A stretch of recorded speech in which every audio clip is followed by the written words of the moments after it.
It looks like we're live.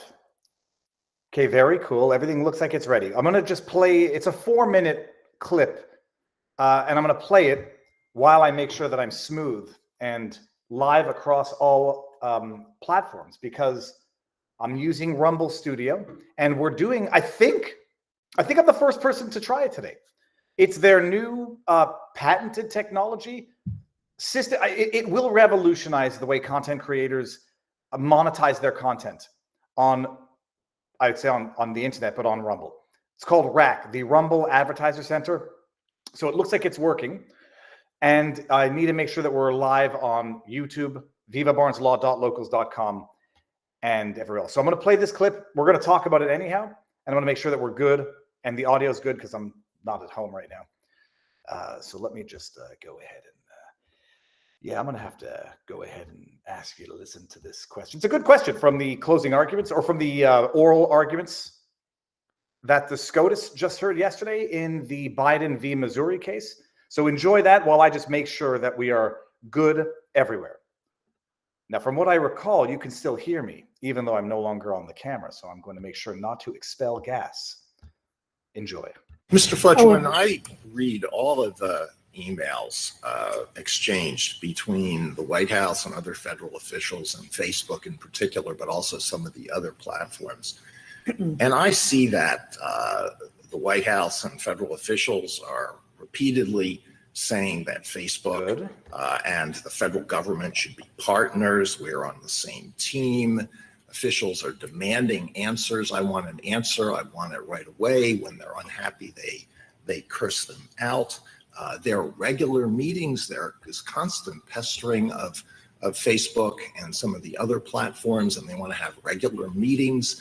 And they suggest, they suggest rules that should be applied, and why don't you tell us everything that you're going to do so we can help you and we can look it over. And I thought, wow, I cannot imagine federal officials taking that approach to the print media, our representatives over there. If you did that to them, what do you think the reaction would be? And so I thought, the only reason why this is taking place is because the federal government has got Section 230 and antitrust in its pocket, and it's to mix my metaphors, and it's got these big clubs available to it, and so it's treating Facebook and these other platforms like they're subordinates. Would you do that to the New York Times or the Wall Street Journal or the Associated Press or any other big newspaper or wire service? So there's a lot packed in there. I want to give you one very specific answer first, and then step back out to the broader context. So specifically, you mentioned demanding an answer right away and cursing them out. The only time that happens is in an email that's about the president's own Instagram account. It's not about moderating other people's content. We'll put that aside. There's all the rest. Constant. By the way, appreciate that and what you just witnessed there. The judge makes a number of very important points. And what does the lawyer do in massively ear-gouging vocal fry is go for the weakest point. Forget all of the strong arguments. Can you imagine the federal government making similar demands on print media, organizing meetings with print media? Hey, we didn't really like that article. Can you go ahead and change it? We don't really like that op-ed. Could you go ahead and take it down? Could you imagine that? Now, I'll play this out, and then I'm going to tell you the irony of all of this. Operation Mockingbird.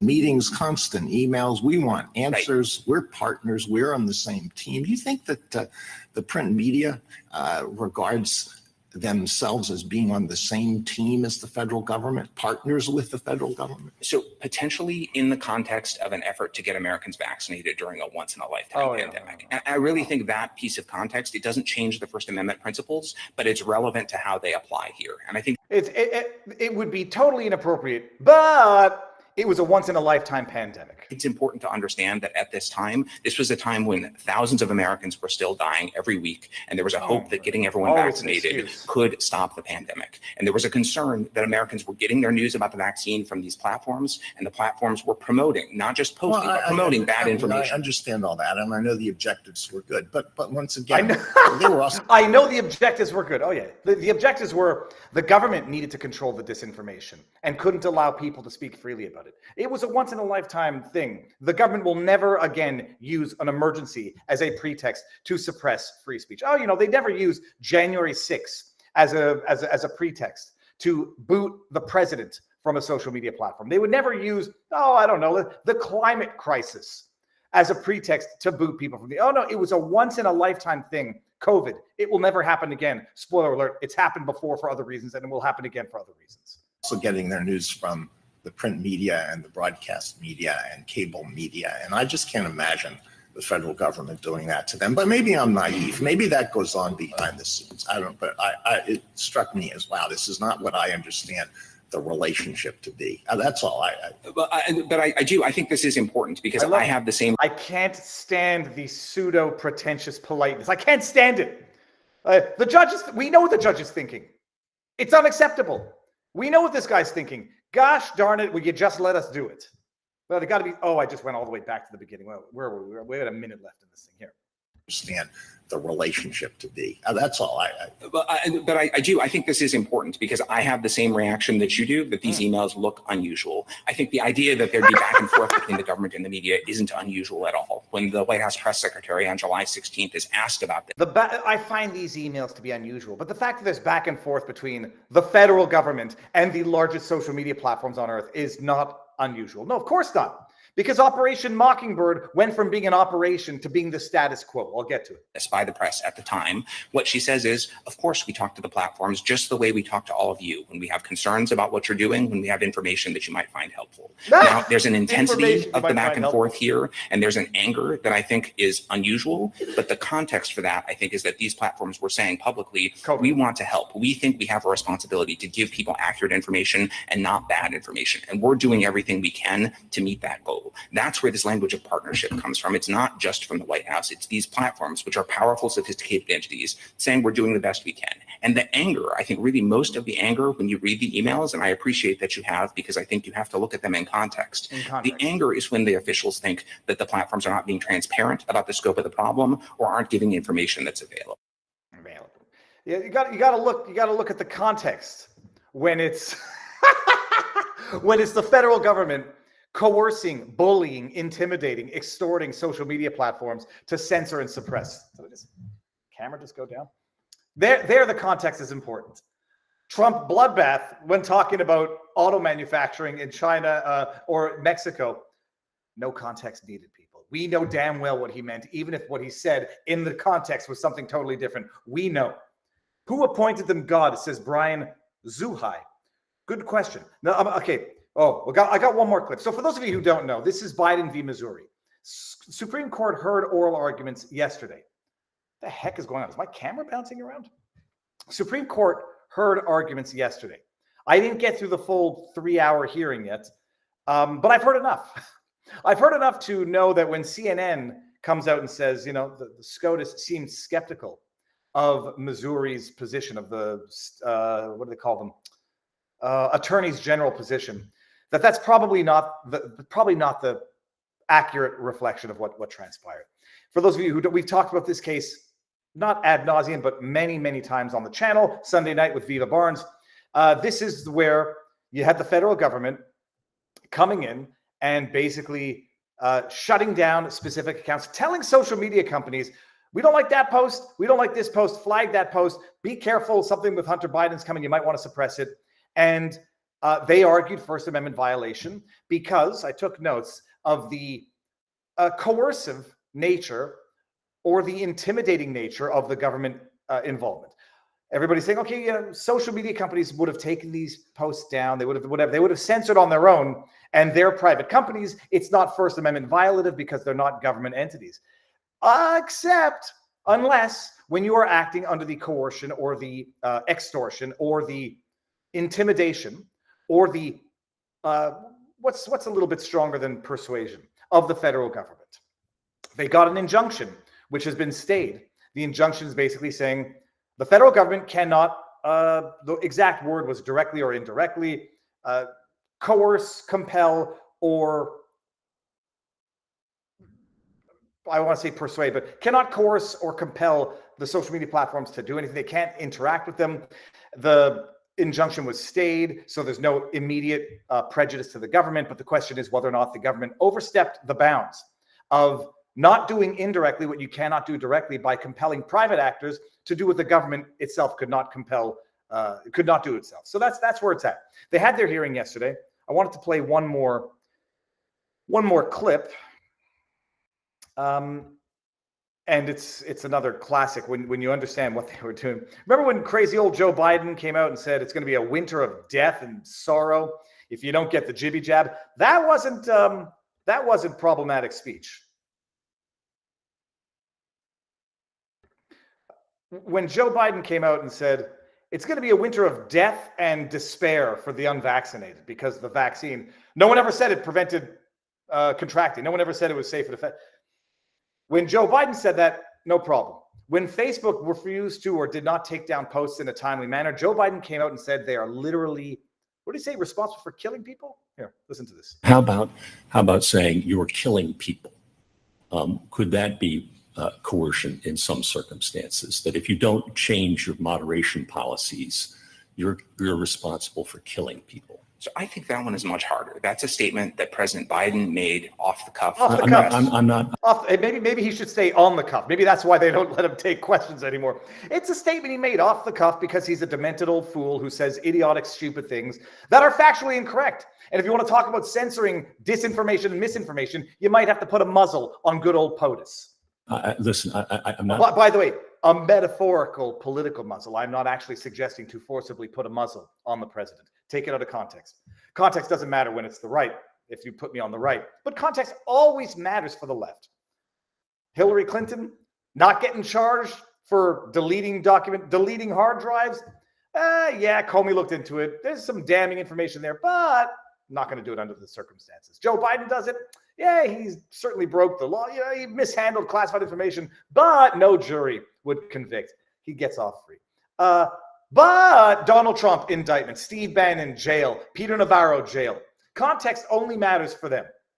Bloodbath, no context. I'm talking about the context, specific issues, and I understand you have arguments there, but could that in some circumstances, an accusation by a government official that unless you change your policies, you're responsible for killing people, could that be coercion? Could the threat of criminal prosecution be coercion? Or the intimation of criminal prosecution be coercion? When Big Fanny Willis suggested to Jocelyn Wade that she might be involved in interference with an ongoing prosecution, could that be unlawful intimidation? No. Why? Because, come on. So I find it hard to imagine a situation where that sort of public statement could be. I'll acknowledge, as you say, context matters a ton. And so I don't want to say it's impossible. All I'm saying is it didn't happen here. The president said this to the public in the middle of the pandemic. And then 3 days later, I think this is important, he clarified. He said, I'm not saying Facebook is killing people. I'm saying the people spreading this information are. And when he was asked, will you hold the platforms accountable? He was explicitly asked this, will you hold them accountable if they don't do better? He said, I'm not looking to hold anyone accountable. I just want everyone to look in their mirror and imagine what would happen if this misinformation was going to their loved ones. I think it's clear that this was exhortation, not threat.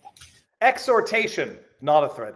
Exhortation sounds a lot like extortion, if I may say so myself. So those were the oral arguments. I want to get through it for the sake of it. Maybe put together a video of montages while I'm sitting here fishing at night.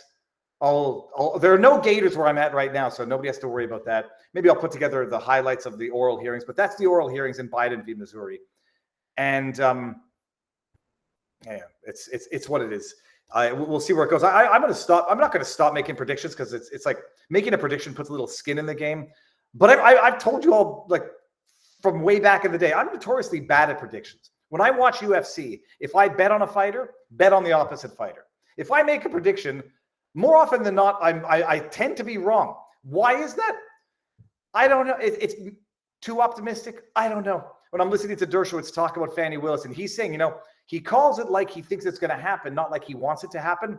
I can wholeheartedly accept that maybe, in my mind, what I think should happen and what I think will happen tend to overlap because I tend to think people are honest, intellectually uncompromised, and will follow justice and the clarity of the law and the clarity of the evidence. I started off thinking that Chauvin was guiltier than sin.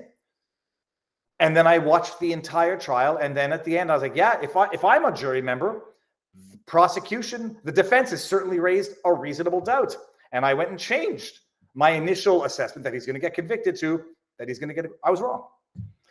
That being said, there's always appeals. And I was wrong at one point in time on Nicholas Salmon. I ended up being right because it got reversed. I might be wrong now on Fanny Willis, might end up being right after a judge of the Court of after the Court of Appeals sees the evidence and issues the ruling that ought to have come down. Oh, okay. So by the way, so that's it. So that's what we're gonna see what happens here. To me, it's an absolute no-brainer that what the federal government was doing was a violation of First Amendment rights. Going to social media companies, pressuring, intimidating, working with, collaborating. There was no distinction. I don't know that they raised the argument of there being no substantial difference between the social media company and the federal government. They were using the power of coercion, the power of intimidation, the power of bribery to some extent. And they were also infiltrating the social media companies such that it could hardly be said that there was any difference between the social media companies and the federal government. You got members of the FBI, ex-members of the FBI, working as executives at Twitter, controlling the information while simultaneously spreading disinformation to provide the groundwork for the wrap-up disinformation campaign on social media. There can hardly be said to be a difference between the way that some of these social media companies were working and the federal government itself. State agent, thank you very much, Tucker. Look at this. Everything is working so well here now. You see that, state agent? Absolutely. And now, because Rumble Studio and the team at Rumble have taken into consideration my recommendations for how to make this more user-friendly for us, boom, it's gone. Can take it away like that. Look at this. Bada bing, bada boom. Here, I want to bring up this comment. Ultra Chase 513, not just you. That was the Twitter files. Absolutely. Bada bing, bada boom. Bring it down. And check this out. Because I asked Rumble and the team designing Rumble Studio, make a separate column so that I can see all donations after the fact so that I can bring them up like this. Pin. Bada bing, bada boom. Crash Bandit. Are we seeing Operation Mockingbird on MK, or I think you mean, or MK Ultra? Dude, what we're seeing right now is we're seeing Operation Mockingbird in the media, and we're seeing Operation MK Ultra among the population. We're going to get to that one too during this stream because what we're seeing with the Trump derangement syndrome, the bloodbath, I'm thoroughly convinced. By the way, I got bitten up like left, right, and center here. There's some bugs out here that are destroying me. But we're seeing Operation Mockingbird in print media and social media, and we're seeing MK Ultra. Look, it sounds crazy to say mind control. Once you understand that MK Ultra was a thing, happened in Montreal at the Allen Memorial Mental Institution. Once you understand that they're real things, you don't have to feel or fear being called crazy for stating reality. But we're seeing it right now in real time. I think it actually goes back to the initial inflicting of Trump derangement syndrome in 2016 and to what we're seeing right now. Okay, is Gator kosher? Hold on one second here. Let's just get this one. I can answer that question. No, Gator is most certainly not kosher. Can I get one with bacon and cheese and extra pickles? Well, you're violating a number of rules there, sir. Gator is not kosher, but it's delicious. It's a very boring life for those who keep kosher. Only animals out of the sea that you can eat have to have scales. No crustacean. No, there's nothing. I was going to make another joke. Take it out of context. Can't do it. Okay, so that's the intro. Thank you very much for Supreme Court for hearing oral arguments. For those of you who don't know, I'm on spring break with the kids, and we are up in like northwestern Florida. Yesterday, I spent the day gallivanting around with Adam Johnson, the lectern guy, and his wife, my family. We went kayaking down a river that was crystal clear. You could see fish in the river, spotted gar that looked like carp. It looked like I was seeing snook at some times. We saw turtles. We didn't see any manatees with the lectern guy. But lectern guy and I are like, first of all, we have a lot more in common than I initially knew. And I think we're kindred spirits. We both love red meat, and we both have an affinity for fine scotch. But we spent the day yesterday gallivanting around Florida. We got here, weather was terrible. Our boat launch was postponed. So we went to Someone's going to remember this, what this was. It's sort of like a museum gift shop in the middle of where we are. It's got a petting zoo in the back. You go out behind this store. It looks like a dépanneur, as we say in Quebec, or a convenience store. You walk in. It turns out it's a museum for the family who's owned it since 1865. You go out in the back. They had a zoo. They had zebras, spider. I mean, I felt like I was in an episode of The Tiger King. And then what else did they have that was great? A lot of candy for the kids. So we did that. Then we went to the do the kayaking. Hold on, I'm gonna say this. Yeah, there's a lot of echo. The room is acoustically held. Yeah, I mean, I'm not home, so I don't have the good mic, and I didn't bring the good mic, so sorry about the echo. But substance over form every day of the week. So stay tuned. I'll put out the vlog of our day on vivabarneslaw.locals.com. But we're up here. Then, after spending the day with Adam, with a lectern guy, we come and I saw a manatee in the river. And then I saw a mama manatee and a baby manatee in the river. And it's flipping gorgeous. The only problem is there's these little bugs that they call no-see-ums or something. Can you see that? You see, they're getting bitten everywhere. So I'm on the road, no good mic. I got the good camera, and at least I have some quiet to do this stream. Good evening, everybody. 20 minutes in, and I didn't do the standard intro. For those of you who don't know who I am, Viva Frei, Montreal litigator turned former Montreal litigator. Gotta say it, no longer a licensed attorney in Quebec, paying $3,000 a year so people can file bullshit ethics complaints because they don't like my tweets, taking jabs at Justin Trudeau. The hell was I saying? Yeah, so that we start off on YouTube, Rumble, and vivabarneslaw.locals.com. We're going to end on YouTube at some point and then move over to Rumble and vivabarneslaw.locals.com. And then we're going to end on Rumble when the stream is over and go over for our exclusive. It'll be supporters only at vivabarneslaw.locals.com. What was I about to say? Man, it's like you take a day off. Internet connection's been shoddy. I've been with the family, so I can't spend all day on my phone, but I can spend a certain portion of the day on my phone. Trying to keep up with the news. The bloodbath thing has not ended yet. We're going to get back to that.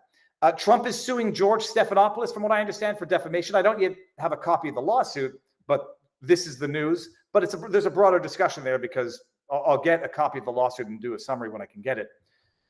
But there's a broader discussion there. And what else are we going to talk about? We're going to talk Fanny Willis update. Amazing stuff. And by the way, Phil Holloway's going live tonight, if I'm not mistaken, at 7:30. So when you're done here, go check out Phil Holloway. He's got the lawyer who's running against Fanny Willis, I think. Let me just make sure that I'm not mistaking this. Oh, okay. Maybe I just got a text that his guest can't make it. Maybe I can. We'll see, Phil. The wife might kill me. Okay, so that's it. Before we get into the subject matter of the day, I'm also testing for the first time ever Rumble's new system called RAC. It's their Rumble Advertiser Center. And I'm telling you, this is not because I'm exclusive with Rumble. I am. But amazing is amazing. And they have a system now where content creators who are monetized, who don't want to have agents, who want to monetize their content and do ad reads, but don't want the headache of anything, the system, Rumble Advertiser Center, RAC, basically offers to the content creators in real time ads that are being offered for them to read during their stream. And you can click on it, and it will give you the CPM or whatever the price per view, and the content creator can choose to do an ad read or not choose, decline to do an ad read if they don't want to. And it's in real time. You can see the ads and you can sort of glance them over to see what you want to think of doing, what you don't want to. So it's an amazing thing. It's almost like a real-time auction for AdSense. It's going to revolutionize the way content creators can monetize their content in terms of simplicity, in terms of authenticity. Overall, it's mind-blowing. So we're going to do that. This is the first time it's ever been done, and I love it, and I think everyone's going to love it. Now, before we get there, okay, people, hold on a second. What do we want to talk about now? Do we do the Fanny Willis update?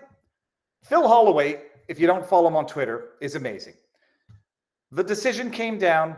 The defendants have already filed, motions for immediate review, basically asking Scott McAfee, do I need to go over all of it? I don't need to go over all of it. Scott McAfee declined to boot Fanny Willis from the file, even though his court ruling, and I predicted this, and some of my predictions, when they're substantive and they come to fruition, make me smarter than just making predictions on outcomes. His court ruling, in which he said that Fanny Willis, her behavior on the stand was egregiously unprofessional, was not forthright. The odor of mendacity. I mean, that term now has gone viral for the best possible reasons. People are jokingly saying Fanny Willis should make a perfume, call it the odor of mendacity. I forget who originally said that joke. It wasn't me. So whoever said it, congrats. His entire ruling was nothing but a factual and legal condemnation of Fanny Willis's conduct in the context of that prosecution. And yet he somehow came to the conclusion that despite the odor of mendacity, which is the odor of dishonesty, despite the legally improper speech that she gave before the church that didn't mention by name but included defendant Roman, that notwithstanding that legally improper speech that targeted one of the defendants, they weren't prejudiced. She was dishonest basically dishonest and unprofessional on the stand. Nonetheless, she didn't get disqualified from the case, but Nathan Wade, had to go, or Fanny Willis had to go. So he gave her the ultimatum: kick off Nathan Wade from the file, or withdraw yourself and your entire office. Nathan Wade didn't have to even wait till the end of the day before submitting a resignation letter that he did not draft, that Fanny Willis swiftly accepted. And I said, reading this decision, it's an affront to intellectual judicial honesty, because the judge knew what he had to do, but for some reason couldn't do it. Maybe he set it up for the Court of Appeal to do. Put out all the factual basis for the Court of Appeal to say, we disagree with your conclusion in law, but relying on your facts, we therefore dismiss her from the case, kick her off the case. I did also say this was going to lead to ethics complaints, because this lays the groundwork that the judge found, as a matter of fact, after hearing the evidence, unethical conduct, legally improper statements. Phil Holloway's reporting, there are already ethics complaints that have been refiled against Fanny Willis, mutatis mutandis, following up on the other two, from what I understand, that were dismissed because whatever ethics committee it was that these complaints were filed in didn't have jurisdiction over Fanny. So she's got ethics complaints that have been refiled. The defendants have all made a motion for immediate review. And Scott McAfee will punt this up to the Court of Appeals and say, look, immediate review, because if you proceed with this case and she gets disqualified later, irreparable harm, wasting of judicial resources, a number of problems that can be remedied simply by having the Court of Appeal decide on this now. Did Judge McAfee get the legal findings wrong? So that's the latest. They filed, it's a wonderful, wonderful brief. I mean, it sets out basically, what I set out myself in my initial assessment. The decision contradicts itself on its face. You can't say there's an odor of mendacity, legally improper speech is made out of court, and then come to the conclusion that that does not qualify as forensic misconduct warranting of disqualification. The judge relied on one case to say it's unclear, so I'm not doing it. But I think it's clear, and a Court of Appeals will say, we agree with all your facts, McAfee. We just disagree with your finding of law. That's the latest. But man, it's the poo-poo is not yet done hitting the fanny. And for anybody who thinks that it's an inappropriate analogy to say the fanny got spanked, I have been talking about judicial spankings for years. It's what judges do when they don't want to issue a ruling that is the conclusions of which are something they can't really come to in law, but they want to spank you. Or they come to the findings of law and they want to spank you, where they could have done it in a way that says, okay, you're wrong, but I'm going to be nice to you. No, you're wrong, and I'm going to give you a judicial spanking. It just so happens now the judicial spanking has a double entendre because it has to do with the fanny. Pin. Sammy. Hey, Viva, are you familiar with Michael Yon?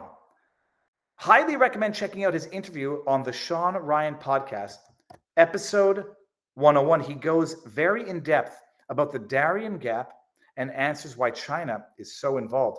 Well, I can tell you one thing for certain, Sammy. I know nothing about that, so I'll have to look into that. Now let me see. If I go to live chat, so I got to click back to the all. Okay, beautiful. Developing story. Leticia James could start seizing president's property on Monday over non-crime with no victims. We're going to get to that. We're going to get to that over on Rumble.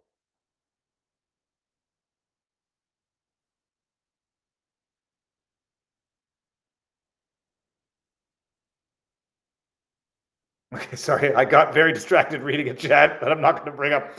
We're going to get to Leticia James in a bit, but first, let's do this. By the way, this is something. This is what's beautiful. It's a product I use and love. I mean, first of all, who doesn't love coffee? Everybody loves coffee. Attention to all you coffee lovers. Are you tired of the same old cup of joe? Say goodbye to bland and ordinary and say hello to an extraordinary coffee experience with 1775. Like, no joke. I drink it. It's bold. It wakes you up. It's like if you wanted to drink like little tea water, go drink Nescafe. I drink this and it's fantastic coffee. Now, okay, picture this, a cup of freshly roasted coffee crafted with care and passion. That's what you get with 1775 coffee. By the way, it's 1775 because it's a year before 1776, people. You got 1776 Law Center with Barnes. You got your 1776 moment with Vivek Ramaswamy. And now a fantastic coffee, which is teamed up with Rumble, 1775 coffee. Every sip is like a journey through time, back to the birth of our nation, when our forefathers brewed coffee to fuel their revolutionary spirit. I don't know, man. These revolutionary spirits might be criminalized sooner than later. Where am I? Okay. Hold on 1 second. Whether you start your day taking a well-deserved break, let 1775 coffee be your companion. Here's the best part. By supporting 1775 coffee, you're not just getting great coffee, you're supporting a company that gives back to the community, honoring the spirit of service and sacrifice. It's delicious, and it's bold, and it's strong, and it tastes. You know you're drinking coffee. It'll get you up in the morning. Bada bing, bada boom. And by the way, I love it. The Rumble Advertising Center is amazing. It's going to revolutionize everything. You'd see the ads and you say, oh, that's it. Bam. I like 1775 coffee. I drink 1775 coffee. I'm picking the moment in my stream where I want to do the ad, and it facilitates everything. Also, by the way, the link was there. And depending on whether or not Rumble has integrated all of the recommendations yet, the link to 1775 should be in the description. All right, people. What do we do now? I think now's the time where we get off YouTube and we go over to Rumble. Did I put the link in the pinned comment? Let me see here. No. Sorry. Hold on. My computer and fat fingers are. Viva dibs on revolutionary spirits as a distiller brand. S_Ren from our locals community. VivaBarnesLaw.locals.com. That's amazing. Revolutionary spirits. Damn it. Why did I read that out loud? I should have gone right away to buy the domain. Oh, I'm so stupid. Once upon a time, I had a bit of an addiction where I would buy domain names that I thought would be interesting business opportunities. Never amounted to anything other than wasted money and lapsed domain names. Yeah, everybody, let's do it. We're gonna go over to Rumble now. Just wanted to make sure that I had pinned the comments. Sorry, I'm a little more disorganized than usual just because I only have one computer and did not have too much time to set up for the stream. We're off. There's a cast net at the place where we're staying, and I'm trying to figure out how to use the cast net and play with the kids while they're on spring break. But let me see here. Odor of mendacity.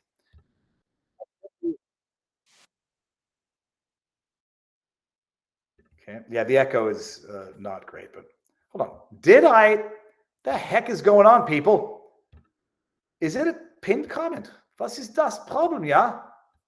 I can't see the here. Everybody, this is the link to Rumble. I thought I had pinned it already. Bada bing, bada boom. Here. Now we go down. And now we're going to go here. You did not, says Greg in Houston. Well, shame on me. That's the link to one of the other things that they're going to work on with Rumble Studio is allowing it to set up the page, the landing page for the stream before you go live in YouTube in particular, because it's important so you can click contains paid promotion, not get into trouble when context doesn't matter if they want to go after somebody, and also set the pinned link and other things like that. So that's it there. And I noticed some more tipped questions. So I'm going to go back to live chat, go to the column of donations. Oh. Okay. That's it. And now we're also live on vivabarneslaw.locals.com. So let me go give this to you here. And then we're going to move on over to the east side here. Link to locals. Yeah, Operation Monk. Well, I should probably put the link in there if I do it. All right, so what we're going to do now is end on YouTube, come on over to Rumble. And the way I do that here is I go like this, Rumble and locals, and I'm going to update the stream and we're going to end it on YouTube.